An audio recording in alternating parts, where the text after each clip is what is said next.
Hello students, कैसे हैं आप सभी लोग। मैं हूं Pooja Singh and welcome back to my channel accounting master class and this is the 37th lecture of our 1000 MCQ series. And आज के लेक्चर में हम करेंगे कुछ और question on the subject economics. And lecture start करने से पहले हर लेक्चर में कहती हूँ, एक बार फिर कह रही हूँ कि इन वीडियो लेक्चर्स को केवल अपने तक ही मत रखिएगा।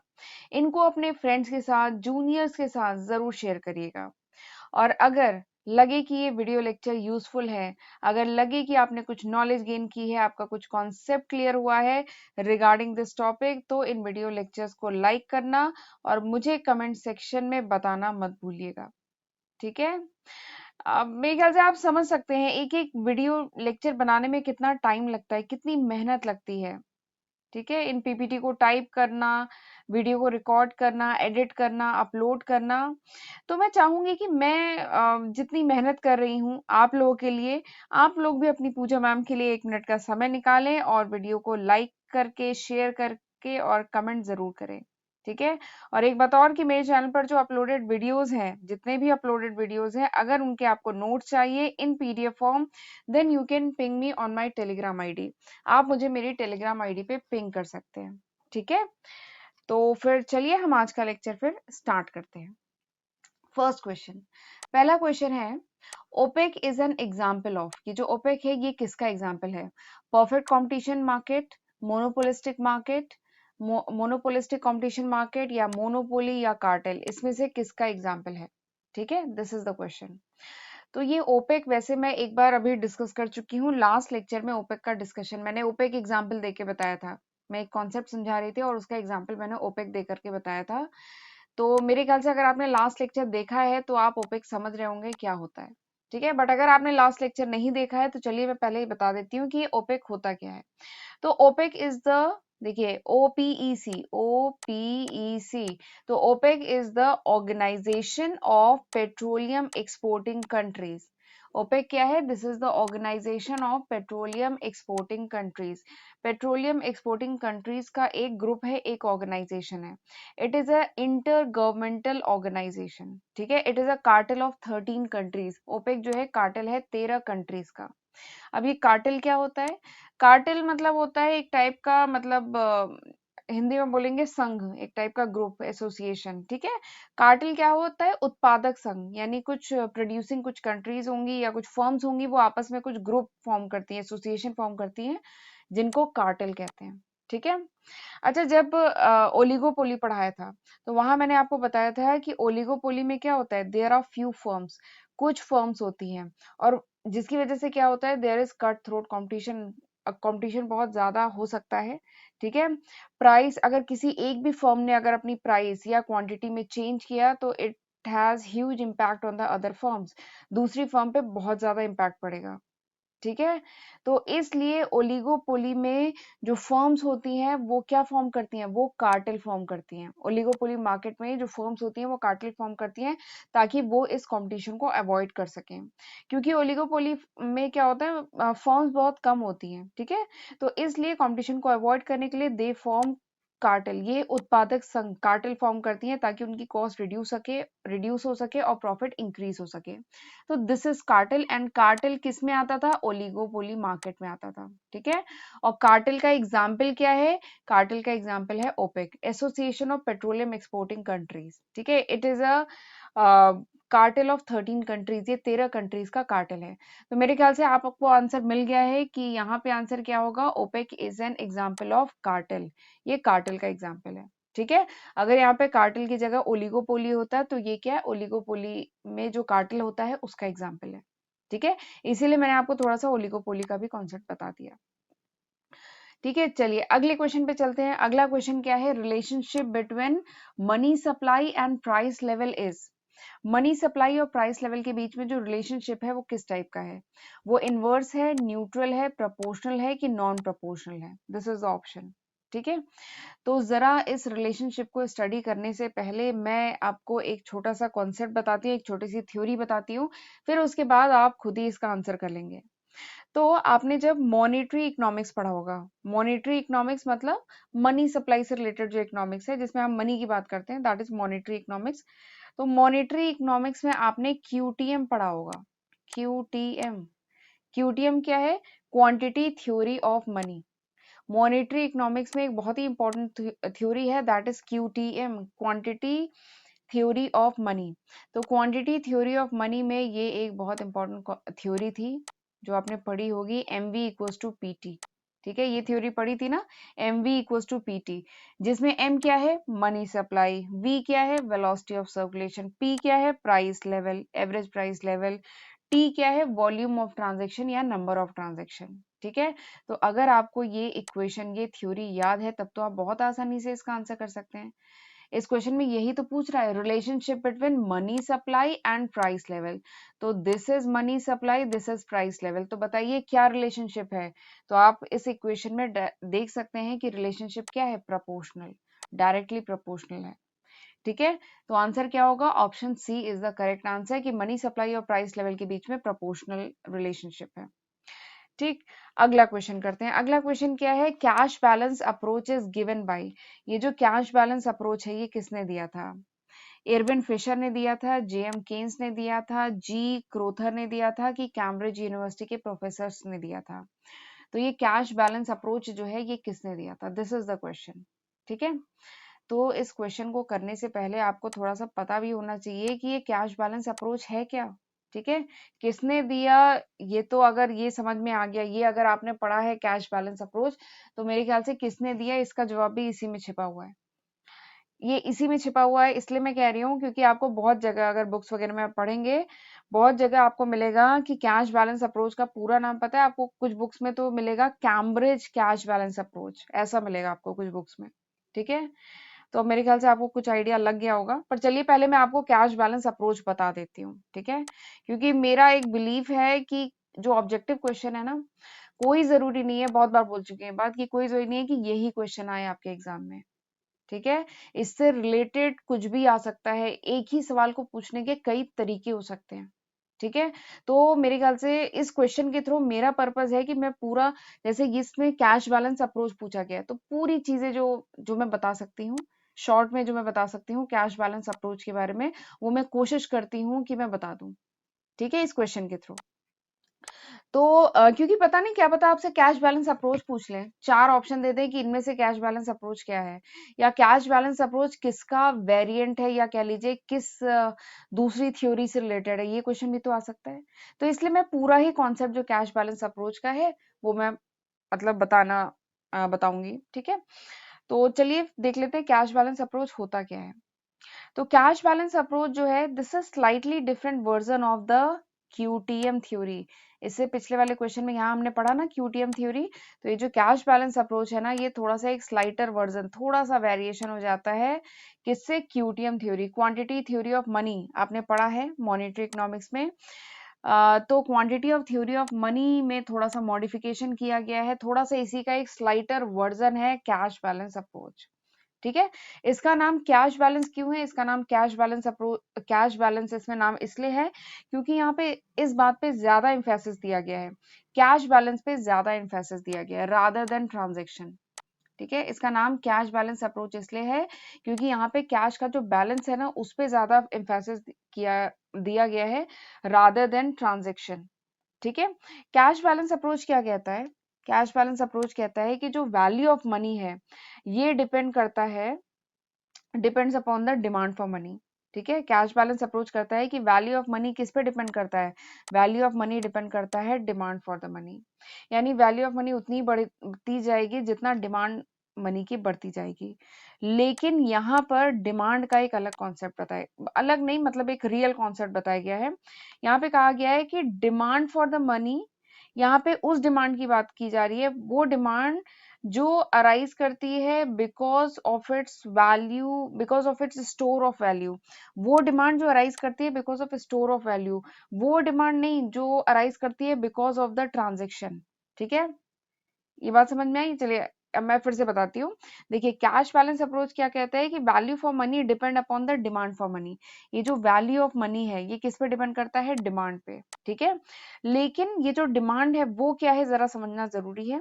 डिमांड क्या है? डिमांड फॉर मनी अराइज, यहाँ पे उस डिमांड की बात की जा रही है, वो डिमांड ऑफ मनी जो arise not on account of transaction, यानी वो डिमांड जो ट्रांजेक्शन की वजह से ना अराइज करे, but on account of being a store of value. वो डिमांड जो ट्रांजेक्शन के पर्पज से जो डिमांड अराइज करे, वो उस डिमांड की यहाँ पे बात नहीं हो रही है, यहाँ पे बात हो रही है उस डिमांड की which is being a store of value. इसका मतलब क्या है? इसका मतलब ये है कि real demand for money comes from those who want to hold it on account of various motive. यानी जो रियल डिमांड फॉर मनी है वो उन लोगों से आती है जो मनी को एक्चुअली में होल्ड करना चाहते हैं बिकॉज ऑफ डिफरेंट मोटिव। अलग अलग पर्पस के लिए जो मनी को होल्ड करना चाहते हैं, उनकी जो डिमांड है ना, that is the real demand, वो डिमांड नहीं। कुछ लोग मनी क्यों चाहते हैं? To exchange it for goods and services. कुछ लोग मनी इसलिए चाहते हैं कि ताकि हम मनी के बदले में कुछ गुड्स या सर्विसेज को एक्सचेंज कर सकें, कुछ ट्रेड कर सकें, कुछ ट्रांजेक्शन कर सकें। ठीक है, ट्रेड नहीं, ट्रांजेक्शन, ट्रांजेक्शन कर सकें, इसलिए कुछ लोग मनी की डिमांड करते हैं। ठीक है, but this is not the real demand as per this theory. इस थ्योरी के अकॉर्डिंग ये रियल डिमांड नहीं है। रियल डिमांड क्या है? रियल डिमांड मतलब demand which comes from those who want to hold it on account of various motive, यानी जो डिफरेंट मोटिव से मनी को होल्ड करना चाहते हैं, तो उनकी जो डिमांड होती है ना, that is considered as a real demand. ठीक है, जैसे एक एग्जांपल बताती हूँ, इससे ज्यादा अच्छे समझ में आएगा कि अगर हम बात करें रियल डिमांड ऑफ हाउस, घर की रियल डिमांड अगर पता करनी है, तो it comes from those who want to live in them. तो मकान की रियल डिमांड अगर पता करनी है तो किन के थ्रू रियल डिमांड चलती है? उन लोगों की होती है रियल डिमांड जो मकान चाहते हैं उसमें रहने के लिए। ठीक है, जिन्हें रहने के पर्पज से मकान चाहिए, उसकी कितनी डिमांड है, this is the real demand. Real demand में ये नहीं आता है वो लोग जो ट्रेडर्स होते हैं या जो ब्रोकर्स होते हैं, जो मकान बनाते हैं और फिर उनको बेचते हैं या मकान खरीदते हैं just for the sale purpose. तो उनकी जो डिमांड ऑफ हाउस है, that is not consider as a real demand. Real demand क्या होती है? उन लोगों की डिमांड जो मकान चाहते हैं for the purpose of living, रहने के पर्पज से जो मकान खरीदना चाहते हैं, वो जो डिमांड होती है, दैट इज रियल डिमांड। ठीक, तो जरा वापस आ जाते हैं। कैश बैलेंस अप्रोच क्या कहता है? कैश बैलेंस अप्रोच ये कहता है कि वैल्यू ऑफ मनी किस पे डिपेंड करता है? Value of money depend upon the demand for money. Value of money demand for money पे डिपेंड करता है। ठीक है, और डिमांड मतलब रियल डिमांड। ठीक है, और तो this is cash balance approach. This is the slightly different version of this QTM. QTM जो थ्योरी थी, इसी का एक दूसरा स्लाइटली डिफरेंट वर्जन है कैश बैलेंस अप्रोच। ये भी मॉनेटरी इकोनॉमिक्स का कॉन्सेप्ट है। ठीक है, और कुछ बुक्स में आपको मिल जाएगा Cambridge cash balance approach. Cambridge cash balance approach इसका क्यों नाम है? क्योंकि कैम्ब्रिज यूनिवर्सिटी के जो प्रोफेसर्स थे, उन्होंने ये अप्रोच दिया था, इसीलिए कुछ जगह मिलेगा कैम्ब्रिज कैश बैलेंस अप्रोच। तो मेरे ख्याल से अब आप इजिली आंसर कर सकते हैं, who has given this concept? Option D, Cambridge university professor, इन्होंने ये कॉन्सेप्ट दिया था। ठीक, चलिए अगले क्वेश्चन पे चलते हैं। अगला क्वेश्चन क्या है? Which one of the following, which one of the following function of commercial bank include collection of check, draft, bill of exchange, etc. of their customer from other bank? इनमें से सवाल क्या है कि इनमें से कौन सा फंक्शन है कॉमर्शियल बैंक का जिसमें कलेक्शन ऑफ चेक होता है, ड्राफ्ट होता है, बिल ऑफ एक्सचेंज होता है, जिसमें वो अपने कस्टमर का ये चेक, बिल ऑफ एक्सचेंज और ड्राफ्ट कलेक्ट करते हैं फ्रॉम अदर बैंक। तो ये कौन सा फंक्शन होता है कॉमर्शियल बैंक का? ये कौन सा फंक्शन होता है? क्या ये एजेंसी फंक्शन होता है? क्या ये क्रिएशन ऑफ क्रेडिट होता है? क्या ये payment of loan and advance होता है? या जनरल यूटिलिटी फंक्शन होता है? इन चारों में से कौन सा फंक्शन होता है ये? This is the question. ठीक है, तो इस क्वेश्चन को करने से पहले मैं आपको थोड़ा सा कॉमर्शियल बैंक जो होते हैं ना, इनके सारे ही फंक्शन बता देती हूँ। ठीक है, तो आप खुद ही देखिएगा, इसका आंसर आप खुद बता लेंगे। इसके सारे ही फंक्शन हम डिस्कस कर लेते हैं कॉमर्शियल बैंक के। ठीक है, तो कॉमर्शियल बैंक का सबसे कह लीजिए सिग्निफिकेंट एंड ट्रेडिशनल फंक्शन क्या है? कॉमर्शियल बैंक का सबसे इंपॉर्टेंट, सबसे ट्रेडिशनल फंक्शन क्या है? Accepting deposit. मैं इनिशियल लिख रही हूँ। ठीक है, कॉमर्शियल बैंक का सबसे पहला जो फंक्शन है, that is accepting deposit, deposit accept करना। This is the first function. दूसरा जो फंक्शन है कॉमर्शियल बैंक का is providing loan, loan provide करना। ठीक है, against suitable mortgage, loan provide करना। तीसरा जो फंक्शन है कॉमर्शियल बैंक का is credit creation, credit create करना। Even this is a unique function. Even bank को कहा जाता है कि this is the factory for the manufacture of credit. Credit manufacture की फैक्ट्री होता है बैंक, ऐसा कहा जाता है। ठीक है। इवन जो कॉमर्शियल बैंक होते हैं ये एक्चुअली ये एबल होते हैं टू क्रिएट क्रेडिट। कैसे ये क्रेडिट को क्रिएट करने में एबल होते हैं? कैसे? Bye accepting deposit and granting loan. क्योंकि कॉमर्शियल बैंक क्या है, डिपॉजिट एक्सेप्ट करते हैं और लोन ग्रांट करते हैं, इसलिए दे आर मतलब बैंक जो होते हैं commercial bank, they are consider as a factory for the manufacture of credit, they are consider as a factory for the creation of credit. ठीक है, तो ये भी इनका एक फंक्शन है। चौथा फंक्शन क्या है? Transfer of fund, fund transfer करता है कॉमर्शियल बैंक। ठीक है। अगला जो फंक्शन है, पांचवा function, that is agency function. पांचवा फंक्शन क्या है कॉमर्शियल बैंक का? That is agency function. Agency function मतलब कि कॉमर्शियल बैंक जो है एजेंट की तरह भी काम करते हैं। Commercial bank also act as an agent of customer. ये कस्टमर के एक एजेंट की तरह भी काम करते हैं कॉमर्शियल बैंक, और इसके बदले में कॉमर्शियल बैंक चार्ज करते हैं फी या कमीशन। ठीक है, फॉर देयर फंक्शन, अपने फंक्शन के लिए फी या कमीशन चार्ज करते हैं। और एजेंसी फंक्शन में क्या क्या आता है? एजेंसी फंक्शन में जैसे collection of check, check collect करना, इंटरेस्ट कलेक्ट करना, डिविडेंड कलेक्ट करना या इंटरेस्ट का पेमेंट करना, इंश्योरेंस प्रीमियम का पेमेंट करना, बिल ऑफ एक्सचेंज कलेक्ट करना, ड्राफ्ट कलेक्ट करना, ये सब किस में आता है? एजेंसी फंक्शन में। और इसके लिए कॉमर्शियल बैंक फी चार्ज करते हैं, कमीशन चार्ज करते हैं। ठीक है, तो अब मेरे ख्याल से मैंने पांचों ही फंक्शन आपको बता दिए हैं कॉमर्शियल बैंक के। तो मेरे ख्याल से अब आप इजीली आंसर कर सकते हैं कि इस क्वेश्चन का क्या आंसर होगा। तो बताइए कौन सा आंसर होगा? Option A. ये जो कलेक्शन ऑफ चेक है, ड्राफ्ट है, बिल ऑफ एक्सचेंज है, ये किस में आता है? एजेंसी फंक्शन में आता है। एजेंसी फंक्शन मतलब यहाँ पे कॉमर्शियल बैंक एक एजेंट की तरह काम करते हैं, कस्टमर के एजेंट की तरह काम करते हैं, और ये इसके लिए फी चार्ज करते हैं। ठीक है, तो option A is the correct answer. अगला क्वेश्चन करते हैं, which one of the following is the apex bank for agriculture credit in India? Agriculture agriculture credit के लिए कौन सा इंडिया में एपेक्स बैंक है? एपेक्स मतलब सबसे बड़ा, सबसे टॉप बैंक कौन सा है? ठीक है, तो जरा इस क्वेश्चन का आंसर करने देने मतलब बताने से पहले मैं आपको इन चारों बैंक के बारे में थोड़ा सा बता देती हूँ, फिर आप खुद ही आंसर कर लेंगे। सबसे पहला क्या है? आरबीआई। वैसे इन बैंकों के बारे में आपने सुना होगा, काफी कुछ न्यूज में आता रहता है इन बैंक के बारे में। सबसे पहला क्या है? RBI. RBI is the reserve bank of India. RBI क्या है? Reserve bank of India. This is the central bank, this is the apex bank, this is the apex banking regulatory body. ये जो आरबीआई है सबसे बड़ी regulatory body है, which make the regulation for all the bank. जितने भी bank हैं इनके लिए रूल रेगुलेशन बनाता है आरबीआई। ठीक है, it regulates the whole Indian banking system. पूरे इंडियन बैंकिंग सिस्टम को रेगुलेट करता है आरबीआई। इवन आरबीआई को कहा जाता है बैंकर्स बैंक, बैंकों का बैंक है आरबीआई। ठीक है, रिजर्व बैंक ऑफ इंडिया। अगला क्या है? आईडीबीआई। आईडीबीआई का फुल फॉर्म क्या है? Industrial development bank of India. IDBI का फुल फॉर्म क्या है?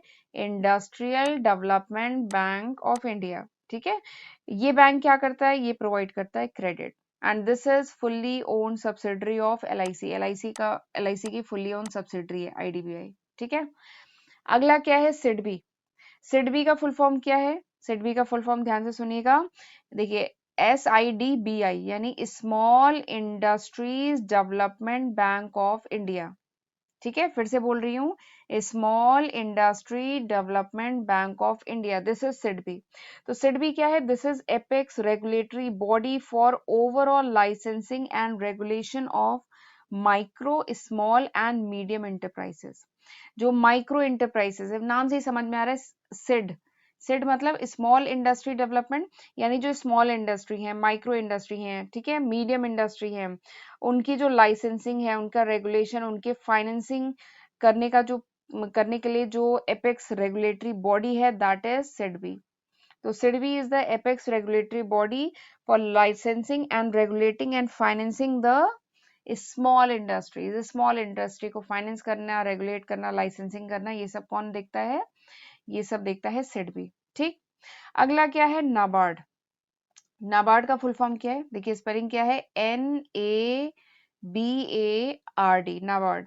तो नाबार्ड का फुल फॉर्म क्या है? National bank for agriculture and rural development. ठीक है, NA का क्या हो जाएगा? National, national bank of agriculture and rural development.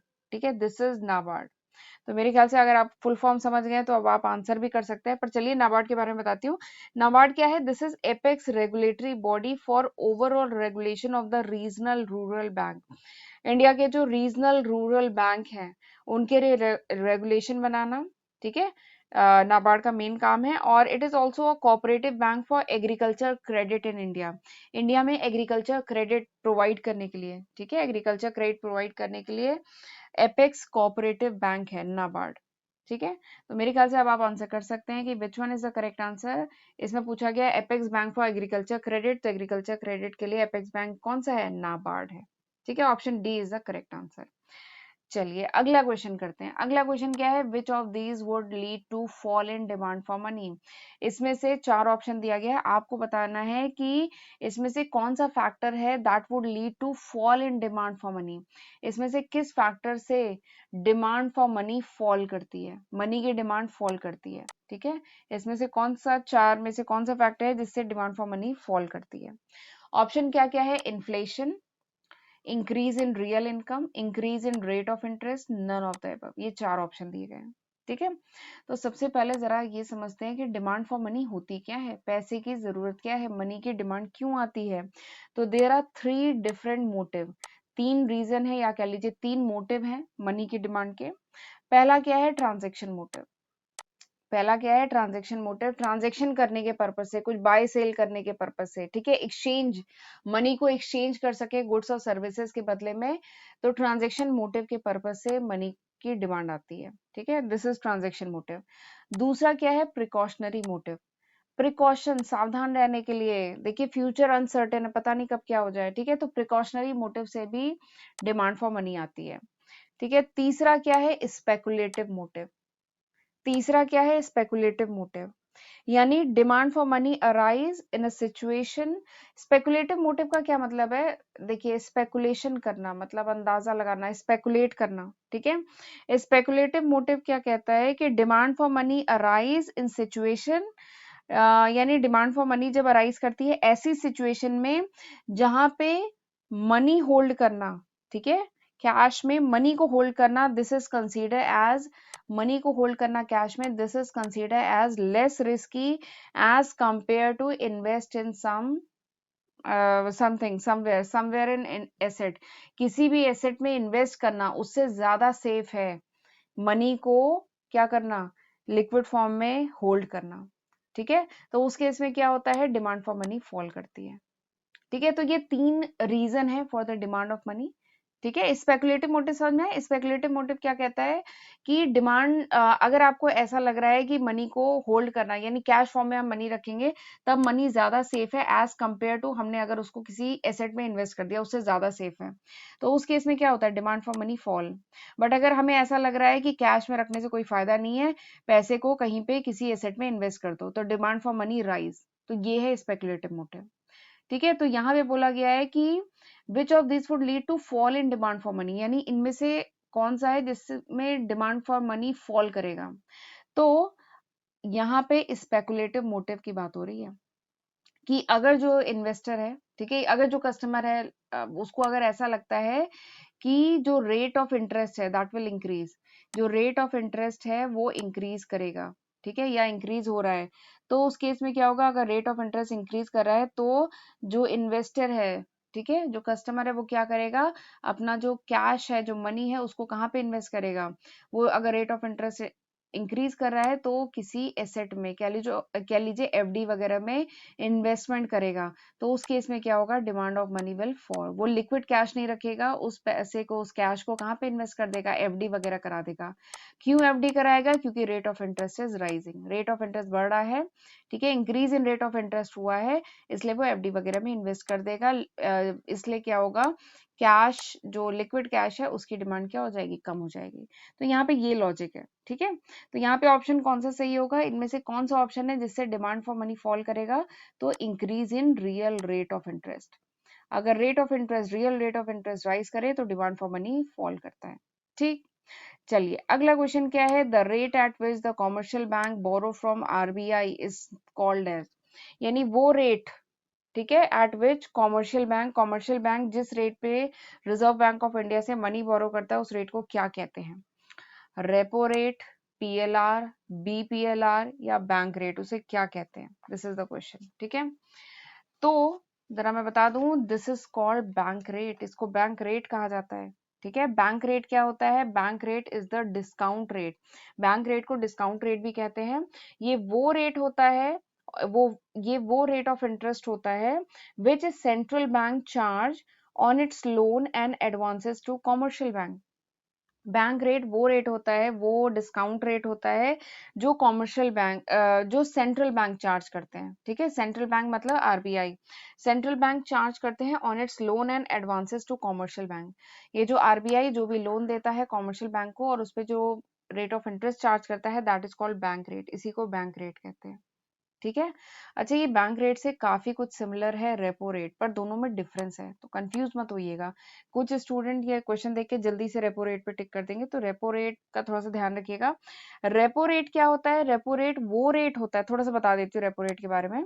Repo rate क्या होता है? रेपो रेट वो रेट होता है that commercial bank charge for repurchasing securities which is sold by commercial bank to central bank. Commercial bank ने central bank यानी RBI को जो सिक्योरिटी सेल की थी पहले, अब उनको रीपर्चेज करने, वापस परचेज करने के लिए जो कॉमर्शियल बैंक चार्ज करता है, that is called repo rate, इसको रेपो रेट कहते हैं। ठीक है, समझ में आए? एक बार फिर से बोल रही हूँ, रेपो रेट वो रेट है जो कॉमर्शियल बैंक चार्ज करता है आरबीआई पे। कॉमर्शियल बैंक जो आरबीआई पे चार्ज करता है फॉर रीपर्चेजिंग सिक्योरिटीज, अपनी सिक्योरिटी को रीपर्चेज, वापस परचेज करने के लिए, which is sold by commercial bank to RBI, जो कॉमर्शियल बैंक ने पहले आरबीआई को सोल्ड किया था। ठीक है, उनको रीपर्चेज, वापस परचेज करने के लिए जो रेट चार्ज करता है, that is called repo rate, उसको रेपो रेट कहते हैं। ठीक है, तो there is a difference between bank rate and repo rate, में डिफरेंस है। ठीक है, बेसिकली जो रेपो रेट, एक और मतलब कुछ और भी डिफरेंसेस है। जो रेपो रेट होता है, it is for satisfying short term financial need.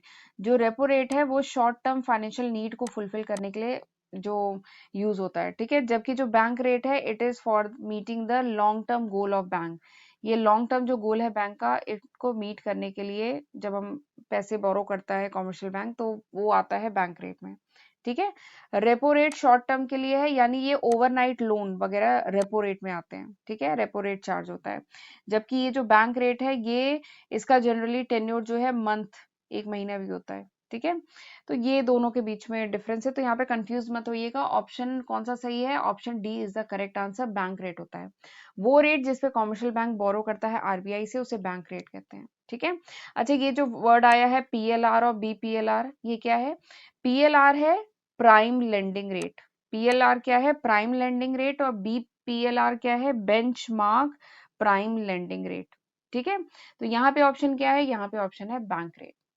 ठीक, चलिए अगला क्वेश्चन करते हैं। अच्छा, अगला क्वेश्चन करने से पहले, अगर आप मेरे चैनल पे फर्स्ट टाइम आए हैं ना, तो मैं अपने चैनल के भी बारे में थोड़ा सा बताना चाहती हूँ। मेरे चैनल पे आपको कॉमर्स स्ट्रीम के जो डिफरेंट सब्जेक्ट्स हैं, उनके उन सब्जेक्ट्स की लेक्चर वीडियो सीरीज मिलती है। मोर देन 250 लेक्चर्स मैं ऑलरेडी अपलोड कर चुकी हूँ। ठीक है, हमने डिफरेंट सब्जेक्ट कवर किए हैं। हमने basic financial accounting, advance financial accounting, cost accounting, management accounting, stats, 1000 MCQ series, ये सारे ही टॉपिक्स पे मैं वीडियो ऑलरेडी बना चुकी हूँ। 250 से ज्यादा वीडियोस अपलोडेड हैं, जो मैंने डिफरेंट प्लेलिस्ट में डिवाइड किया हुआ है। क्लास 11 का सिलेबस पूरा कंप्लीटेड है, क्लास 12 का सिलेबस कंप्लीटेड है। तो एक बार जरूर जाके मेरे चैनल पे प्लेलिस्ट जरूर चेक करिएगा, और इन वीडियोस की मदद से खुद भी पढ़िए और अपने फ्रेंड्स के साथ भी जरूर शेयर करिए। ठीक है, तो चलिए फिर अगले क्वेश्चन पे चलते हैं। अगला क्वेश्चन क्या है? Commercial bank provide collateral loan against. Commercial bank जो कोलेटरल लोन प्रोवाइड करता है, वो किसके अगेंस्ट प्रोवाइड करता है? This is the question. Government security के अगेंस्ट, शेयर के अगेंस्ट, बिल ऑफ एक्सचेंज के अगेंस्ट, कि कॉमर्शियल बैंक कॉमर्शियल पेपर के अगेंस्ट, किसके अगेंस्ट प्रोवाइड करता है? ठीक है, दिस इज द क्वेश्चन।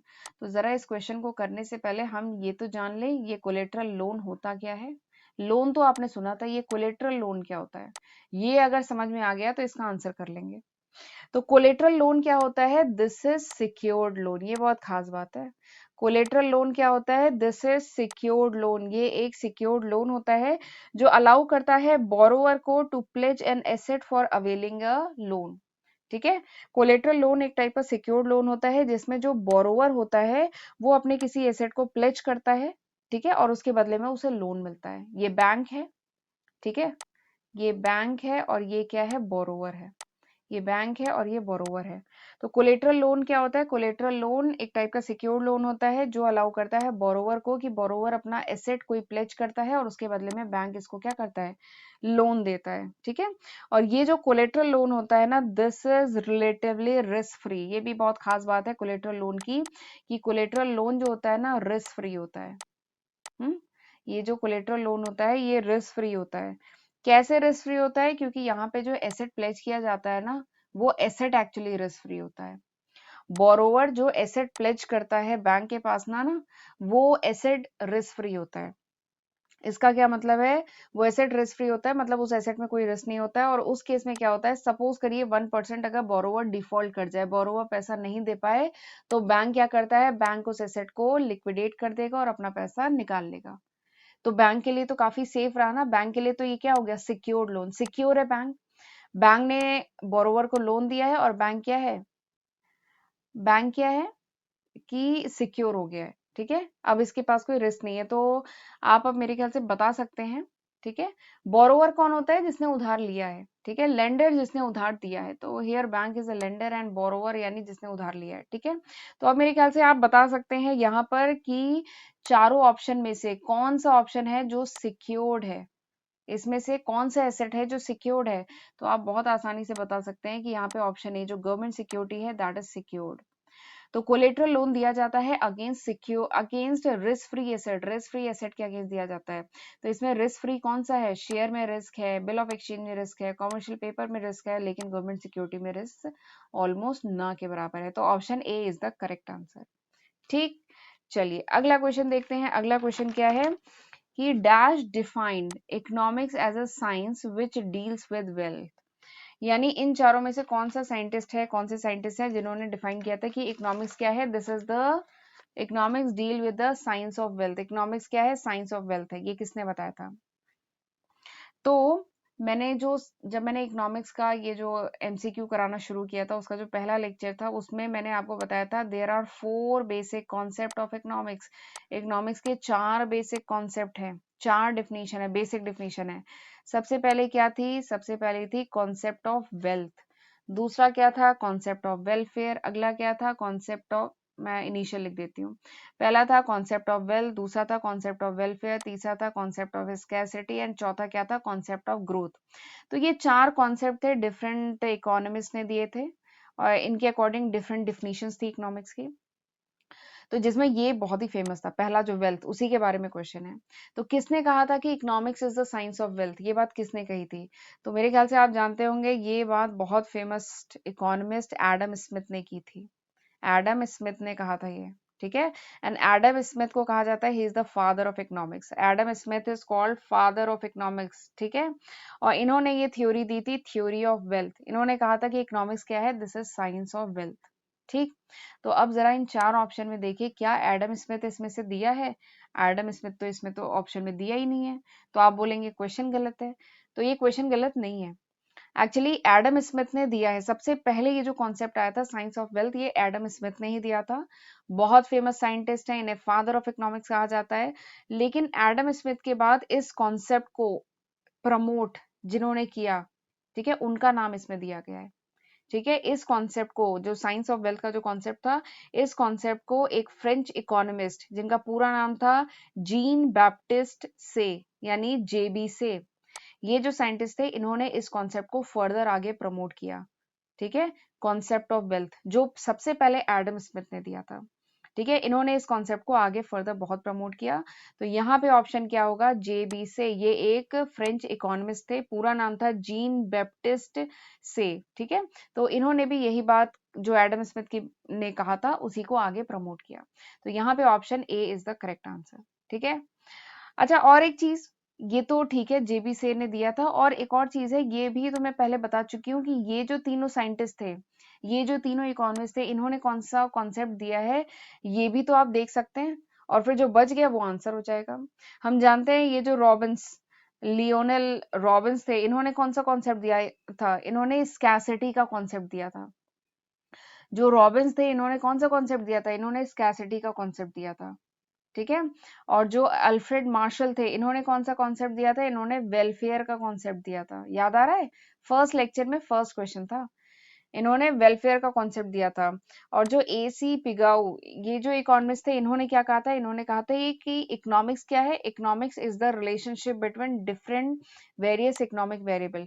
जो वेरियस इकोनॉमिक वेरिएबल है, उनके बीच में रिलेशनशिप है इकोनॉमिक्स। ठीक है। और इकोनॉमिक वेरिएबल मतलब कंजप्शन हुआ, वेल्थ हुआ, एम्प्लॉयमेंट हुआ, आउटपुट हुआ, और भी बहुत सारी चीजें, बहुत सारे इकोनॉमिक वेरिएबल, इनके बीच में जो रिलेशनशिप है, दिस इज इकोनॉमिक्स, ये इकोनॉमिक्स है।